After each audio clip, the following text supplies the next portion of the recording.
बंधुगण आजिर एही सत्य कहानी कटकरू आरंभ हुए। एही जिल्लारे एक छोट परिवार गोटे गारे रहुथिला। एही परिवार मध्यरे राजू नामक एक पुओ थिला। से तांको पिता मातांको सहित रहुथिला। राजू तांको पिता मातांको एकमात्र पुओ थिला। तांको पिता जणे सरकारी चाकिरिया थिले। से तांकर अवसर करिवार शेष समय थांती। तांको माँ जणे गृहिणी थिले। राजू तांकर शिक्षा समाप्त करिबा परे भुवनेश्वर रे एक कंपानी रे काम करुथिला। राजू प्राय गोटिए वर्ष हेला काम करुथिला। से सेही कंपानी रे भल रोजगार करुथिला। कोनोसी समस्या नथिला एवं राजू निज गोड़रे ठिया हेउथिला। एबे राजूर बापा माँ भाबिबाकू लागिले एबे सेमानंको पुओ चाकिरी करिछि, निज गोड़रे ठिया होइछि एवं युवक तार विवाह पाई राजूंको बापा माँ गोटिए झियो खोजिबाकू लागिले। प्राय 2 मासर संघर्ष परे तांकु विवाह पाई एक भल प्रस्ताव मिली जाए। परे सेमाने पाख गारू बबिता नामक एक झियो को भेटंती। राजूंको बापा माँ तांकु देखिबा पाई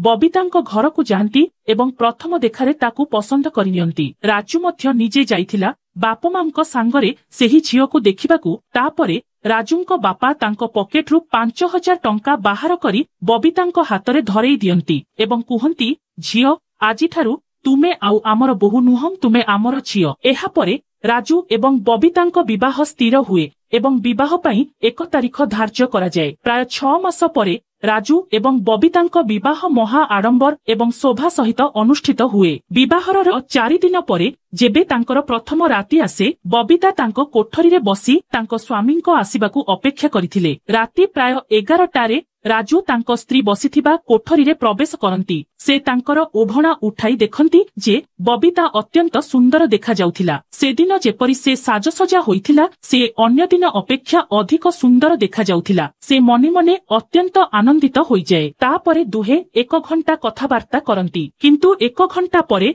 सेमानंको मध्यरे जाहा घटिबार थिला ताहा घटिबाकू आरंभ हेला। किंतु किछि समय परे एपरि किछि हुए जाहा पाई बबिता चित्कार करिबाकू आरंभ करंती एवं तापरे रागी की कुहे जे तुमे पुरुष नुहम, तुमे एक राक्षस, मु तुमो सहित रही पारिबी नाही। राजू ताकू बुझाइबाकू चेष्टा करे एहा घटे प्रथम रातिरे एही परि हुए, एथिरे भय करिबार किछि नाही। एही घटना चालिबो जारी रहे एवं जेतेबेले परदिन राति आसे बबिता राजूंको सह झगड़ा करिबाकू आरंभ करे एवं तांको पाखकू जिबाकू मना करे। राजू पूर्वरु कोनोसी झियो सहित किछि संपर्क रखि नथिला कि कोनोसी झियो सहित तार बंधुता भी नथिला। तेणु ताकू जण नथिला जे जणे झियो को किपरि व्यवहार करी प्रथमे कंफर्टेबल करा जाए। तापरे बबिता निज मांकू मध्य एहा विषयरे कुहंती। बबितार मां हेउछंती फुलमती, राजूंको सासू। बबिता तांको मांकू कुहंती, तुमे मते जेउ पुरुष सहित विवाह देइथिले से पुरुष नुहे, से जणे राक्षस। से मो जीवन को कष्टकर करि देइछि,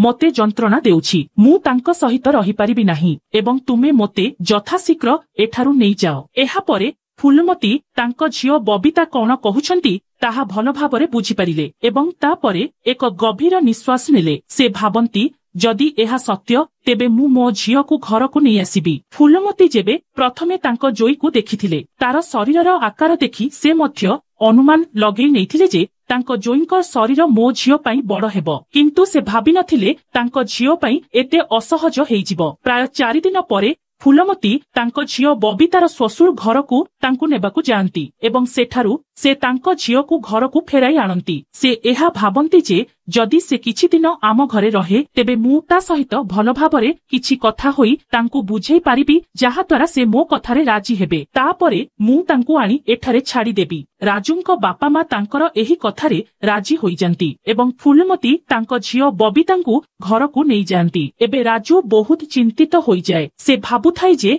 एहा सबु कोन हेइगला, मु एबे विवाह करिछि ओ मु जाहा करी निजको खुशी देबी। मोर एबे ताहा करिबा उचित थिला, हेले ताहा ठीक भाबरे करि पारिली नाही। एहा किपरि संभव जे मो स्त्री हठात मते छाड़ी निज बाप घर को चली जिवो। विवाह परे विच्छेद ओ एही परि एकाकी से सही पारु नथाए। समय धीरे धीरे बीतिबाकू लागुथाए। प्राय 1 मास बीती जाए। एही 1 मासरे राजू ता स्त्री बबितांकू अनेक थर फोन करी घर को आसी तांकू उठाई नहीं जिबाकू कहुथाए, किंतु बबिता सीधा मना करि दिए। दिने से असंभाळ होई निजकू रोकी न पारी बबिता मना करिबा सत्वे भी राजू प्रस्तुत होई तांको ससुर घरकू तांको स्त्रींकू नेबाकू चली जाए। सेठारे पहुंचिबा परे से तांको स्त्री एवं तांको सासूंको सहित कथाबार्ता करंती। मु मो स्त्री बबितांकू नेबाकू आसीछि, दयाकरी मोते तांकू निज सहित नेई जिबाकू दियो। किंतु सासू फूलमती तांको ज्वाई राजूंकू मना करि दियंती। ना, मु मो झियोकू आदौ जिबाकू देबी नाही, कारण तुमे मनीष नुहम, तुमे जणे राक्षस,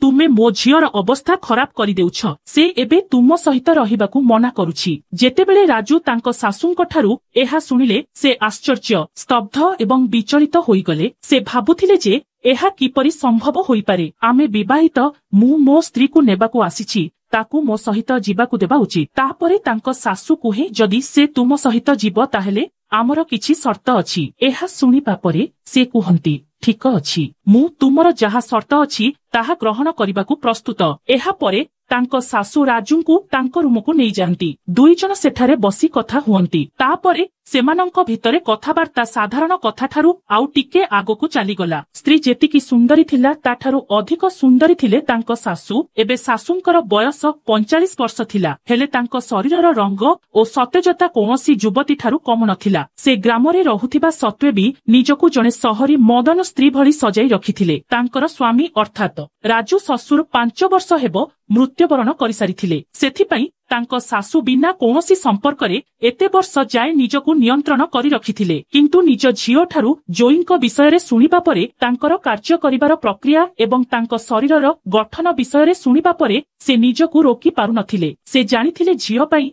एसबु अधिक हेई पारे, किंतु मो पई एहा सबुठु सठिक हेबो ओ मु भी एपरि जणे बहुत वर्षरु निज मने मने खोजुछि। से एकाकी जोई सहित कथा हेबा समयरे एपरि कथा सबु कहिले जहा जोईंक शरीररे भावनार लहरी सृष्टि हेला। तापरे से भी सबु किछि संपर्क भूली मजा करिबाकू इच्छा कले। घंटा घंटा धरी से दुई जण से कोठरी रे बहुत हस खुशी ओ मजा करिबा जारी रखिथिले। बुझी पारुथिबे से कोठरी रे कोण घटिथिबो। राजूंक सासू फूलमती तांकू परीक्षा करिबा पई कोठरी को नहीं जाइथिले। तांको झियो जाहा कहुथिला ताहा वास्तवरे सत थिला कि नाही। किंतु राजू नामक एही पुओटी जेतेबेले निष्ठुर भावरे एपरि कार्य करुथिला, लागुथिला जेमिति से तार अनेक दिनरु थिबा राग ओ इच्छा सबुकू सेठी पूरण करुथिला। सेही समयरे फूलमतींको अवस्था भी सेही कार्य जोगु खराब होई जाउथाए। किंतु एपरि लागुथाए जेपरि अनेक दिनरु तांको ससुरंकर अधा रहिथिबा कार्यकू से पूरा करुथिला। से जानि पारिले जे झियो जाहा कहुथिला ताहा वास्तवरे ठीक कहुथिला। एही सबु प्रक्रिया मध्यरे सासू मनरे लोभ आसिला। से भाबिला जदि मु झियोकू एठी मो घरे रखे तेबे जोई तांकू नेबाकू आसिबे ओ मु मध्य सेही सुजोग नेई निजर योजनाकू पूरा करिपारिबी ओ निजकू एहीपरि आनंदित करिपारिबी। तापरथु से झियोकू निज पाखरे रखिले। किंतु जोईंकू कहिले जे तुमे झियोकू भेटिबाकू आसिपार जेबे जाए झियो तुम सहित तुम घरकू जिबाकू राजी न हेइछि सेबे जाए तुमे आम घरकू जिबा आसिबा करिपार। काम सरिबा परे जोई भी एही कथारे राजी होइगला। कोउठी ना कोउठी तांकू भी ए सबु भलो लागिबाकू लागिला। निज स्त्री ठारू दूरेई जिबार दुख तांकू कम हेबाकू लागिला। सेबे ठारू तांको जोईंकर तांको घरकू जिबा आसिबा एपरि लागि रहिला। मासकू 2 रु 3 थर से घरकू जिबा आसिबा करिबाकू लागिले। सेहीपरि कार्य भी सेमानंक मध्यरे जारी रहिथाए। एहारी भितरे तांको झियो सेही ग्रामरे आउ जणे पुरुष सहित संपर्क रखिबाकू लागिला ओ सेमाने परस्पर विवाह करिबाकू स्थिर करिनेले। से पुरुष जनक सुंदर भल ओ धनी सेथिपई ता मा भी एहा चाहुथिला जे तांको झियो निज स्वामी को छाड़पत्र देई से पुरुष सहित विवाह करू। किंतु एहा पूर्वरु